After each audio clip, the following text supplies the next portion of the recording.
उद्योग जगत, गरीब कामगार और अन्नदाता के लिए ऐलान करने के बाद कल वित्त मंत्री निर्मला सीतारमण ने बुनियादी ढांचे के सुधारों के लिए भी कई घोषणाएं की, जिसके बाद आज केंद्र के 20 लाख करोड़ के पैकेज की 5वीं किश्त की जानकारी देने के लिए वित्त मंत्री एक बार फिर मीडिया से मुखातिब हुई। तो आज केंद्र के पिटारे से निकला क्या कुछ खास, देखिए इस रिपोर्ट में।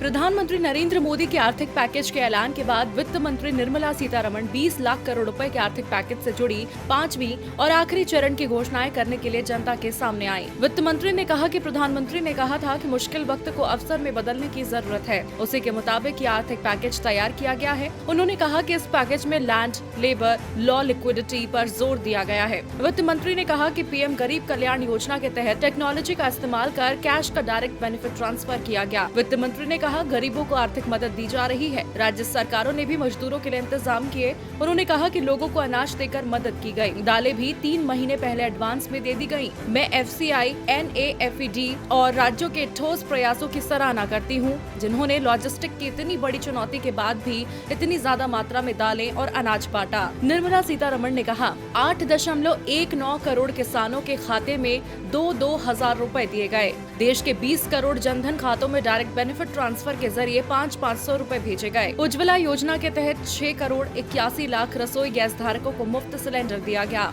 2 करोड़ 20 लाख बिल्डिंग और कंस्ट्रक्शन वर्कर की सहायता की गई। श्रमिकों को लाने ले जाने के लिए ट्रेन पर जो खर्च आया उसका 85% केंद्र सरकार ने दिया। EPFO के जरिए लोगों की सहायता की गई। मुसीबत से लड़ने के लिए स्वास्थ्य विभाग को 15,000 करोड़ रुपए दिए गए हैं। टेस्टिंग लैब और किट के लिए 550 करोड़ रुपए दिए गए हैं। स्वास्थ्य कर्मियों के लिए 50 लाख रुपए के स्वास्थ्य बीमा की घोषणा की गई है।